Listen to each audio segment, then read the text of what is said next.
부어주신 주의 그 사랑 그것을 믿으며 가네. 자격 없는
샬롬. 오늘은 부활의 주님을 기억하고 기념하는 부활절입니다.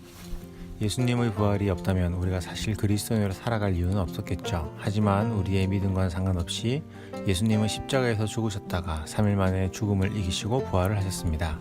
그렇기 때문에 우리가 그리스도인으로 살아가는 것에는 의미가 있습니다. 오늘은 이 예수님의 부활을 보여주는 본문인 동시에 마가복음을 마무리하는 마지막 본문이라 할 수 있습니다. 그런데 마가복음 16장 전체를 보면 한 가지 재미있는 점이 있습니다. 바로 9절에서 20절까지 대괄호 표시가 있다는 것입니다. 이 표시는 9절에서 20절의 내용이 마가복음 원문에는 없을 가능성이 많았음을 의미하는 표시입니다. 여러분은 성경에 원본이 없다는 사실을 많이 들어봤을 것입니다. 지금 우리가 가지고 있는 성경은 원본을 베껴서 복사한 사본들의 내용으로 구성된 것입니다. 여러 종류의 사본들 중 당연히 원본에 가까운 사본이 있을 것이고, 또 점점 베껴 쓰면서 내용이 추가 또는 삭제가 되어 원본과는 거리가 있는 사본도 있을 것입니다. 그런데 마가복음의 원본에 가까운 사본에는 9절에서 20절의 내용이 없습니다. 그래서 여기에는 대괄호 표시가 있는 것입니다. 대부분의 권위 있는 학자들은 마가복음의 원본이 8절에서 끝나고 지금 우리가 보고 있는 9에서 20절이 2세기 중반 이후 다른 복음서와 사도행전의 내용을 참고하여 추가가 된 것이라고 여깁니다. 여러분들에게 별 의미가 없고 어려운 내용일 수 있지만 이러한 이야기를 여러분께 드리는 이유는 마가가 마가복음을 마무리하면서 강조하고자 하는 부분이 바로 1절에서 8절에 있다는 사실을 보여주기 위함입니다. 그래서 오늘은 1절에서 8절의 말씀을 보면서 예수님의 부활이 우리에게 주는 교훈이 무엇인지를 함께 나눠보도록 하겠습니다. 오늘 본문은 예수님이 십자가에서 죽음을 맞이하신 지 3일째가 되는 안식 후 첫날, 즉 오늘날의 주일에 있었던 일을 다룹니다. 안식일이 지난 일요일 아침 이른 시간, 평소 예수님에 대한 두터운 신념을 가지고 있었던 여인들이 예수님이 계시는 무덤을 찾아옵니다. 이 여인들은 안식일 이전에 시간이 촉박하여 미처 행하지 못했던 장례 절차를 행하기 위해 무덤을 찾아왔습니다. 여인들은 죽은 예수님의 몸에 향품을 바르기 위한 준비를 해왔습니다. 여인들은 예수님의 장례를 잘 마무리하지 못했다는 죄송한 마음과 안식일이 지나자마자 빨리 그것을 마무리해야겠다는 조급한 마음을 동시에 가지고 있었던 것 같습니다. 그래서 안식 후 첫날 매우 일찍 무덤으로 왔고 돌무덤의 문을 열어줄 건장한 남자들도 대동하지 않았습니다. 여인들도 무덤에 거의 도착을 해서야 누가 돌문을 열어줄 것인지에 대한 걱정을 했습니다. 그런데 놀라운 사실은 예수님의 무덤에 도착했을 때 그 무덤의 돌문이 열려 있었다는 것입니다. 그리고 여인들은 무덤 안에 있던 흰옷 입은 한 청년을 보게 됩니다.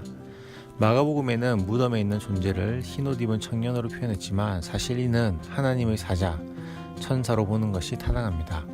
어두운 동굴 무덤에 있는 존재가 흰옷을 입고 있는데 그것이 눈에 띄었다는 것도 그렇고, 여인들이 이를 보고 놀랐다는 것도 그렇고, 보통 하나님의 사자들이 사람들 앞에 나타났을 때 놀라지 말라라는 말을 가장 먼저 했는데 이 사람이 그렇게 했다는 것도 그가 보통의 사람이 아니라 하나님의 사자, 즉 천사라는 것을 증명해 줍니다. 마가가 청년이라 표현한 이 천사는 여인들에게 예수님께서 살아나셨고 여기에 계시지 않는다라고 말했습니다. 그리고는 베드로와 제자들에게 가서 예수님이 갈릴리에 가실 터이니 갈릴리로 오면 볼 수 있다는 이야기를 전해줍니다. 이 말을 들은 여인들은 몹시 놀라 떨며 무덤을 도망치듯 나왔고 아무에게도 말을 하지 못했습니다. 예수님의 부활을 알리고 예수님의 영광스러운 모습으로 마가복음이 마무리되면 좋을 텐데 부활하신 예수님의 이야기는 등장하지 않고 여인들이 두려워서 도망하였다는 내용으로 마무리되는 것은 뭔가 상식적이지 않습니다. 하지만 여인들의 마지막 반응은 그들이 무덤에서 보고 들었던 초자연적인 현상들과 천사의 모습을 상상해 본다면 너무나 당연한 것입니다. 그렇다면 마가가 이 본문의 내용을 통해 강조하고 싶었던 것은 무엇일까요? 그것은 바로 천사가 여인들에게 알려준 메시지에 있습니다. 첫 번째는 그가 살아나셨고 여기에 계시지 않다는 것입니다. 여인들은 예수님의 죽음을 확신했습니다. 이 여인들은 12 제자들보다 더 예수님에 대한 믿음이 두터운 사람들이었다 할 수 있습니다. 그럼에도 이 여인들은 물론이거니와 제자들은 예수님께서 며칠 전부터 하셨던 부활에 관한 예언을 크게 신경 쓰지 않았던 것 같습니다. 만약 부활하실 것이라는 예수님의 말씀을 기억했다면 이 여인들은 안식 후 첫날 이른 아침에 미안하고 조급한 마음으로 무덤을 찾지 않았을 것입니다. 어쨌든 예수님과 가장 가까운 사람조차 그의 죽음을 확신했는데 천사는 예수님의 부활을 하셨다고 말하고 있는 것입니다. 그리고 예수님은 여기에 계시지 않으며 그를 두었던 무덤의 빈자리를 보라 말합니다. 그렇다면 부활하신 예수님은 어디에 계신 것일까요? 천사가 전해준 두 번째 메시지는 예수님이 제자들보다 먼저 갈릴리로 가셨고 예수님을 만나려면 갈릴리로 와야 한다는 것이었습니다. 바로 부활하신 예수님은 갈릴리로 가신 것입니다. 이 갈릴리는 어촌마을에 있던 시골 지역으로 예수님이 주로 활동하시던 사역의 장소였고 유다를 제외한 제자들의 고향인 동시에 그들의 생업의 현장이었습니다. 부활하신 예수님께서 부활에 대한 가르침을 소홀히 여기고 심지어 예수님을 배신한 제자들에게 갈릴리로 오면 다시 나를 볼 수 있다는 메시지를 주신 것은 새로운 기회와 희망을 주는 예수님의 메시지라 할 수 있습니다. 여인들로부터 이 메시지를 전달받은 제자들은 이제 부활하신 예수님을 만나기 위해 자신들의 고향이자 예수님을 처음 만난 장소였으며 자신들의 삶의 터전인 갈릴리로 돌아가게 됩니다. 갈릴리로 오라 그러면 나를 볼 수 있다는 메시지는 우리에게 영적인 의미를 부여해줍니다. 제자들이 부활하신 예수님을 만나기 위해 걸어야 할 갈릴리로의 여정은 우리의 신앙의 여정이 무엇을 향한 여정이어야 하는지를 잘 보여준다 할 수 있습니다. 제자들에게 갈릴리는 예수님을 처음 만난 축복의 장소이자 그들의 삶의 터전이었습니다. 부활하신 영광의 주님을 따르기 위한 갈릴리로의 여정의 첫 발걸음은 예수님과의 첫 만남의 은혜를 기억하는 것으로부터 시작합니다. 제자들이 갈릴리에서 예수님을 처음으로 만나고 그분의 부르심에 순종했던 것처럼 우리에게도 예수님과의 첫 만남의 시간이 있습니다. 예수님을 인격적으로 만나 가장 큰 은혜와 감격을 누렸던 바로 그 순간을 우리는 믿음의 불씨로 마음에 늘 남겨두어야 합니다. 인생의 모진 풍랑과 바람이 우리의 신앙을 흔들어 믿음의 불꽃을 꺼트린다 할지라도 우리는 이 믿음의 불씨를 살려 그 위기를 이겨낼 수 있어야 합니다. 저와 여러분에게도 예수님을 인격적으로 만난 은혜의 순간 그 감동이 있을 것입니다. 하지만 사탄은 우리가 그 은혜에 머물도록 그냥 내버려 두지 않습니다. 집에서, 학교에서, 학원에서, 심지어는 교회에서 사탄은 우리가 받은 은혜를 놓치고 포기하게 만듭니다. 여러분, 그럴 때마다 우리는 마음을 붙들고 예수님을 만났을 때 그 은혜와 기쁨을 기억해야 합니다. 그리고 그것으로 우리의 믿음이 다시금 견고해지도록 우리의 마음속에 믿음의 불꽃이 다시금 피어오르도록 해야 하는 것입니다. 그리고 그 믿음을 가지고 우리는 우리의 일상을 살아가야 합니다.